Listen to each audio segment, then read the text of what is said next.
ಬೆಂಗಳೂರಿನಲ್ಲಿ ಡೆಂಗಿ ಪ್ರಕರಣಗಳು ಕೂಡ ದಿನೇ ದಿನೇ ಜಾಸ್ತಿ ಆಗ್ತದೆ. ರಾಜಧಾನಿ ಬೆಂಗಳೂರು ಅನ್ನುವಂಥದ್ದು ಡೆಂಗಿಯ ರಾಜಧಾನಿ ಆಗ್ಬಿಟ್ಟಿದೆ ಅಂತ ಒಂದು ಪರಿಸ್ಥಿತಿ ಈಗ ನಿರ್ಮಾಣವಾಗ್ತಾ ಇದೆ. ರಾಜಧಾನಿ ಬೆಂಗಳೂರು ಆಗ್ತಿದೆ ಡೆಂಗಿಯ ಹಾಟ್ಸ್ಪಾಟ್. ರಾಜಧಾನಿಯಲ್ಲಿ ಡೆಂಗಿ ಹಾವಳಿ ಇದ್ರೂ ದಿವ್ಯ ನಿರ್ಲಕ್ಷ್ಯವನ್ನು ವಹಿಸಲಾಗ್ತಾ ಇದೆ ಅನ್ನುವಂಥ ಆರೋಪ ಕೇಳಿಬರ್ತಾ ಇದೆ. ಪ್ರಮುಖವಾಗಿ ರಸ್ತೆಯ ಅನೇಕ ಭಾಗದಲ್ಲಿ ಆ ಶುಚಿತ್ವವನ್ನು ಕಾಪಾಡ್ತಾ ಇಲ್ಲ. NR ರಸ್ತೆ, ಕಲಾಸಿಪಾಳ್ಯ ಸುತ್ತಮುತ್ತ ನಿಜಕ್ಕೂ ಕೂಡ ನೋಡೋದಕ್ಕೆ ಆಗ್ತಾಯಿಲ್ಲ. ಅವೆಲ್ಲವೂ ಕೂಡ ಡೆಂಗಿಯ ಹಾಟ್ಸ್ಪಾಟ್ ಆಗ್ತದೆ. ರಸ್ತೆಯಲ್ಲಿ ನೀರು ನಿಂತು ಸೊಳ್ಳೆಗಳ ಹಾವಳಿ ಹೆಚ್ಚಾಗ್ತಾ ಇದೆ.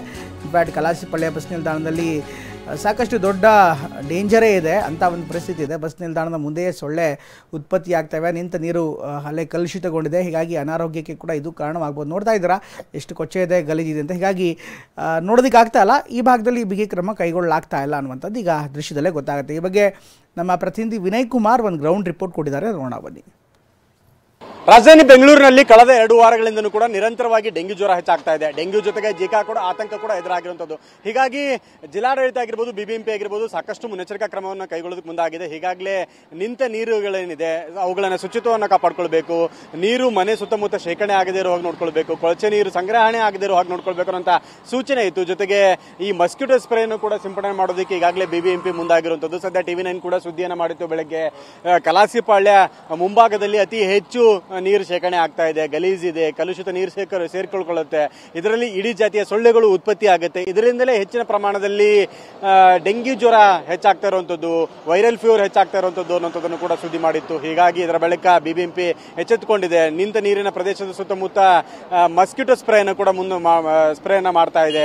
ಇಲ್ಲಿಯ ನೀರಿನಿಂದ ಸೊಳ್ಳೆಗಳು, ಇಡೀ ಜಾತಿಯ ಸೊಳ್ಳೆಗಳು ಉತ್ಪತ್ತಿಯಾಗಿ ಹರಡದಿರುವ ನಿಟ್ಟಿನಲ್ಲಿ ಸಾಕಷ್ಟು ಮುನ್ನೆಚ್ಚರಿಕಾ ಕ್ರಮಗಳನ್ನು ಕೈಗೊಳ್ಳೋದಕ್ಕೆ ಮುಂದಾಗ್ತಾ ಇದೆ. ಹೀಗಾಗಿ ನಿಂತ ನೀರಿನ ಪ್ರಮಾಣದಲ್ಲಿ ಎಲ್ಲೆಲ್ಲಿ ನೀರಿದೆ ಅಲ್ಲಲ್ಲಿ ಸಾಕಷ್ಟು ಪ್ರಮಾಣದಲ್ಲಿ ಇದನ್ನ ಸಿಂಪಡಣೆ ಮಾಡೋದಕ್ಕೂ ಕೂಡ ಮುಂದಾಗಿರುವಂತದ್ದು. ಅಂದ್ರೆ ಇದನ್ನ ಕಂಟ್ರೋಲ್ ಮಾಡೋದಕ್ಕೂ ಕೂಡ ಪ್ರಯತ್ನವನ್ನ ಮಾಡ್ತಾ ಇದೆ.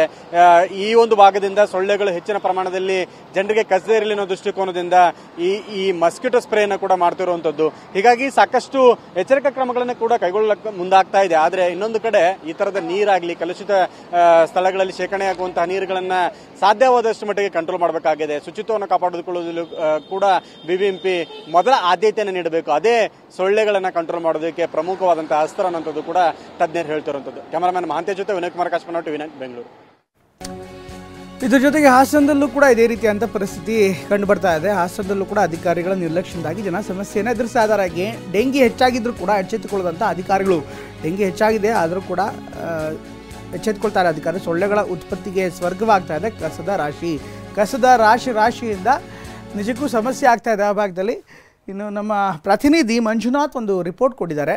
ಹಾಸನದ ಪರಿಸ್ಥಿತಿ ಹೇಗಿದೆ ನೋಡೋಣ ಬನ್ನಿ. ಜಿಲ್ಲೆಯಲ್ಲಿ 237 ಆಕ್ಟಿವ್ ಪ್ರಕರಣಗಳಿದ್ದಾವೆ. ಇಷ್ಟೆಲ್ಲದರ ನಡುವೆ ಜಿಲ್ಲೆಯಲ್ಲಿ ಆರೋಗ್ಯ ಇಲಾಖೆ ಹಾಗೆ ಜಿಲ್ಲಾಡಳಿತ ಯಾವ ರೀತಿಯಾಗಿ ಡೆಂಗ್ಯೂ ನಿಯಂತ್ರಣ ಕ್ರಮಗಳನ್ನು ಕೈಗೊಳ್ತಾ ಇದೆ ಅಂತ ನಾವು ರಿಯಾಲಿಟಿ ಚೆಕ್ ಮಾಡೋದಾದ್ರೆ, ನಾವೀಗ ಹಾಸನ ನಗರಸಭೆ ವ್ಯಾಪ್ತಿಯ ಏನು ಬೀರ್ನಳ್ಳಿ ಕೆರೆ, ಹೊಯ್ಸಳ ನಗರ ಬಡಾವಣೆಯಲ್ಲಿದ್ದೀವಿ. ನಾವು ನೋಡ್ಬೋದು ಯಾವ ರೀತಿಯಾಗಿ ಇಲ್ಲಿ ಕಸದ ರಾಶಿ ಬಿದ್ದಿದೆ ಅಂತೇಳಿ. ಈ ರಸ್ತೆಯ ಎಡಬಲಗಳಲ್ಲಿ ಒಂದು ಕಡೆ ಬೀರ್ನಳ್ಳಿ ಕೆರೆ, ಹೊಯ್ಸಳ ನಗರ, ಮತ್ತೊಂದು ಕಡೆ ಹೌಸಿಂಗ್ ಬೋರ್ಡ್, ಈ 2 ಪ್ರದೇಶಗಳಿದ್ದಾವೆ. ಈ 2 ಪ್ರದೇಶಗಳು ಬರ್ತಕ್ಕಂಥ ಈ ಒಂದು ರಸ್ತೆನಲ್ಲಿ ಕಸದ ರಾಶಿ ಬಿದ್ದಿದೆ, ಎಲ್ಲೆಂದರಲ್ಲಿ ನೀರು ನಿಂತಿದೆ. ಸೊ ಸೊಳ್ಳೆ ಉತ್ಪತ್ತಿಯಾಗಲಿಕ್ಕೆ ಒಂದು ರೀತಿ ಮಾಡಿಸಿದ ತಾಣ ರೀತಿಯಲ್ಲಿ ಇಲ್ಲೆಲ್ಲವೂ ಕೂಡ ಇರ್ತದೆ. ನಾವು ನೋಡ್ಬೋದು ಎಷ್ಟು ಸೊಳ್ಳೆಗಳು ಆ ನೀರಿನ ಮೇಲೆ ಕೂತಿದೆ ಅಂತೇಳಿ ಜಸ್ಟ್ ಹಂಗೆ ನಾವು ಅಬ್ಸರ್ವ್ ಮಾಡ್ಬೋದು. ಅಲ್ಲಿ ಈ ನೀರನ್ನ ಇಲ್ಲಿ ಗಮನಿಸ್ಬೋದು. ಇದ್ರ ಮೇಲೆ ಇರ್ತಕ್ಕಂಥದ್ದು ಎಲ್ಲದೂ ಕೂಡ ಸೊಳ್ಳೆ. ಈ ಸೊಳ್ಳೆ ಯಾವ ರೀತಿಯಾಗಿ ಮೊಟ್ಟೆ ಇಡಲಿಕ್ಕೆ ಬೇಕಾಗಿರ್ತಕ್ಕಂಥ ರೀತಿ ಒಂದು ರೀತಿ ಎಷ್ಟು ಲಕ್ಷ ಸಂಖ್ಯೆಯಲ್ಲಿ ಸೊಳ್ಳೆಗಳು ಈ ನೀರಿನ ಮೇಲೆ ಕೂತಿದೆ. ಅಂದರೆ ಯಾವ ಇದು ಡೆಂಗ್ಯೂನಿಂದಾಗಿ ಜಿಲ್ಲೆಯಲ್ಲಿ 6 ಮಕ್ಕಳಿಗಾಗಲೇ ಶಂಕಿತ ಜ್ವರಕ್ಕೆ ಮೃತಪಟ್ಟಿದ್ದಾರೆ. ಮತ್ತು ಇದುವರೆಗೆ ದೃಢಪಟ್ಟಿರ್ತಕ್ಕ ಪ್ರಕರಣಗಳ ಸಂಖ್ಯೆ ಕೂಡ 2 ಇದೆ. ಜಿಲ್ಲೆಯಲ್ಲಿ 19,000 ಶಂಕಿತ ಪ್ರಕರಣಗಳು, ಅಂದರೆ ಜ್ವರ ಬಂದಿರತಕ್ಕಂಥವ್ರು ಜಿಲ್ಲೆಯಲ್ಲಿ ಚಿಕಿತ್ಸೆಯನ್ನು ಪಡ್ಕೊಳ್ತಾ ಇದ್ದಾರೆ. ಎಲ್ಲದರ ನಡುವೆ ಎಷ್ಟೆಲ್ಲ ಮುನ್ನೆಚ್ಚರಿಕಾ ಕ್ರಮಗಳನ್ನು ಕೈಗೊಳ್ಳಬೇಕಾಗಿತ್ತು, ಅದು ಯಾವ ಕ್ರಮಗಳು ಆಗಿಲ್ಲ. ಮತ್ತೊಂದು ಕಡೆ ನಾವು ನೋಡ್ತಿದ್ವಿ ರಾಜಕಾಲುವೆ, ಎಷ್ಟೋ ವರ್ಷಗಳಾಗಿದೆ ಈ ರಾಜಕಾಲುವೆನ ಕ್ಲೀನ್ ಮಾಡಿ. ಈ ರಾಜಕಾಲುವೆಯ ಎಡಭಾಗಕ್ಕೆ ಹೊಯ್ಸಳ ನಗರ, ಬಲಭಾಗಕ್ಕೆ ಹೌಸಿಂಗ್ ಬೋರ್ಡ್ ಇದೆ. ಸೊ ನಾವು ಈ ಕಡೆ ನೋಡ್ಬೋದು, ಈ ಕಡೆ ಎಲ್ಲ ಸಾಕಷ್ಟು ಮನೆಗಳಿದ್ದಾವೆ. ಈ ರಾಜಕಾಲುವೆಗೆ ಹೊಂದ್ಕೊಂಡಾಗೇ ಮನೆಗಳೆಲ್ಲವೂ ಕೂಡ ಇದ್ದಾವೆ. ಸೊ ಇಲ್ಲಿ ದೊಡ್ಡ ಪ್ರಮಾಣದಲ್ಲಿ ನೀರು ನಿಂತಿದೆ, ಅಲ್ಲಲ್ಲೇ ನೀರು ನಿಂತಿದೆ. ಅಂದರೆ ಸೊಳ್ಳೆಗಳು ಉತ್ಪತ್ತಿ ಆಗಲಿಕ್ಕೆ, ಸೊಳ್ಳೆಗಳು ಮೊಟ್ಟೆ ಇಡಲಿಕ್ಕೆ ಒಂದು ರೀತಿ ರೆಡಿ ಮಾಡಿಸಿ ಕೊಟ್ಟ ಹಾಗೆ ಇಲ್ಲಿನ ವಾತಾವರಣ, ಇಲ್ಲಿನ ಪರಿಸ್ಥಿತಿ ಇರ್ತಕ್ಕಂಥದ್ದು. ಹಾಗೇ ಇಷ್ಟೆಲ್ಲ ತೊಂದರೆಗಳಾಗ್ತಾ ಇದ್ರು ಕೂಡ ಎಲ್ಲೋ ಒಂದು ಕಡೆ ನಗರಸಭೆ ಅಧಿಕಾರಿಗಳು ಅಥವಾ ಗ್ರಾಮೀಣ ಭಾಗದಲ್ಲಿ ಇದು ಏನು ಗ್ರಾಮ ಪಂಚಾಯತಿಗಳೆಲ್ಲವೂ ಕೂಡ ಒಂದು ದೊಡ್ಡ ಮಟ್ಟದಲ್ಲಿ ಏನು ಈ ಸೊಳ್ಳೆ ಉತ್ಪತ್ತಿ ತಾಣಗಳನ್ನು ನಾಶ ಮಾಡಲಿಕ್ಕೆ ಕ್ರಮಗಳನ್ನು ಕೈಗೊಳ್ಳಬೇಕಾಗಿತ್ತು, ಅದೆಲ್ಲವನ್ನು ಕೈಗೊಳ್ತಾ ಇಲ್ಲ ಅಂತಕ್ಕಂಥ ಆಕ್ರೋಶ ಕೂಡ ವ್ಯಕ್ತ ಆಗ್ತದೆ. ಈಗ ಸ್ಥಳೀಯರು ನಮ್ಮ ಜೊತೆಗೊಬ್ಬರು ಇದ್ದಾರೆ.